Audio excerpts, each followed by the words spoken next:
তৈরি হয়ে গেল ছোলা বা বুটের হালুয়া। আসসালামু আলাইকুম, আশা করছি আপনারা সবাই ভালো আছেন, আমিও ভালো আছি। আজকে আমি রান্না করব ছোলা বা বুটের ডালের হালুয়া। এই জন্য আমি চুলায় একটি প্যান বসিয়ে দিয়েছি, এতে আমি পানি গরম করে নিয়েছি। এখন আমি ডালটা সিদ্ধ করে নেব।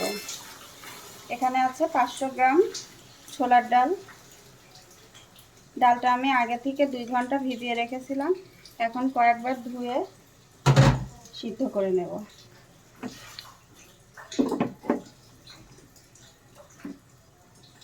ডালটা সিদ্ধ হওয়া পর্যন্ত ফিরে আসছি।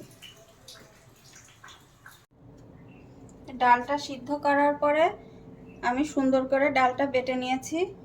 এখন হালুয়া বানানোর জন্য আমি চুলায় একটি প্যান বসিয়ে দিয়েছি। এখন দেব ঘি।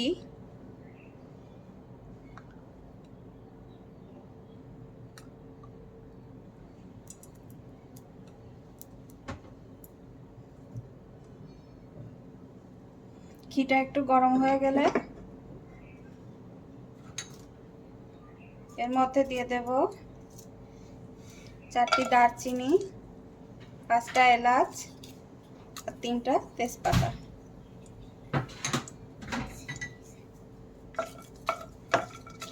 এখন ঘিয়ের মধ্যে এগুলো একটু হালকাভাবে নেড়ে নেব।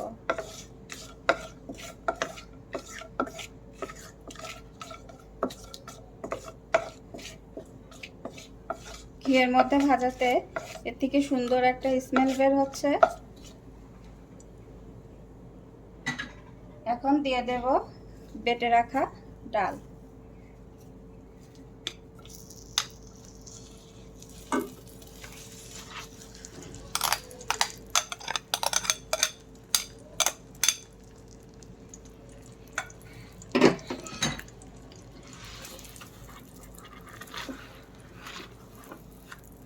এখন ডালটা সুন্দরভাবে ঘিয়ের মধ্যে আস্তে আস্তে ভাজবো।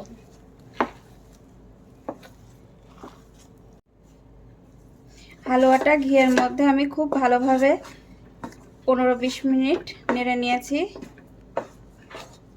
এখন এই পর্যায়ে আমি এর মধ্যে দিয়ে দেব চিনি। এখানে আছে 2 কাপ পরিমাণ চিনি।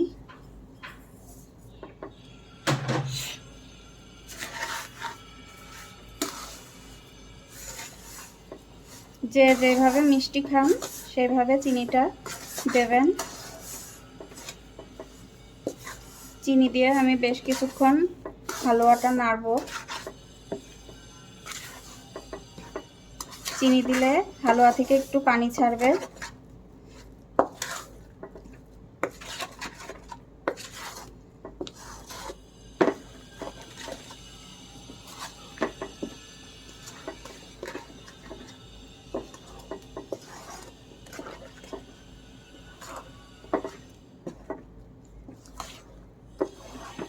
এখন আরো 15-20 মিনিট আমি হালুয়াটা রান্না করব।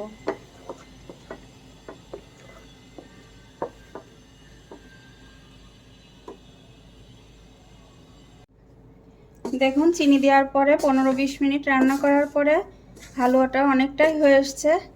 এখন আমি অ্যাড করছি এর মধ্যে পাউডার গুঁড়া দুধ। পাউডার গুঁড়া দুধটা দিলে হালুয়ার টেস্টটা অনেক বাড়বে। এটা ভালোভাবে এখন মিশিয়ে নেব।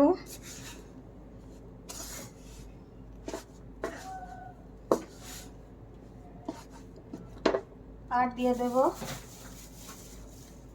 কিশমিশ।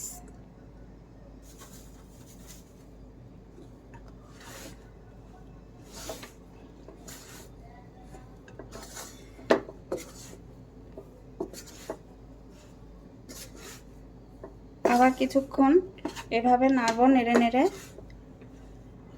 হালুয়াটা রান্না করে নেব। পাউডার দুধ দেওয়ার পরে 15-20 মিনিট রান্না করার পরে দেখেন হালুয়াটি পারফেক্টভাবে হয়ে গেছে। এখন কড়াই থেকে ছেড়েও আসছে। এভাবে কড়াই থেকে ছেড়ে আসলে বুঝতে হবে হালুয়াটি পারফেক্টভাবে হয়ে গেছে।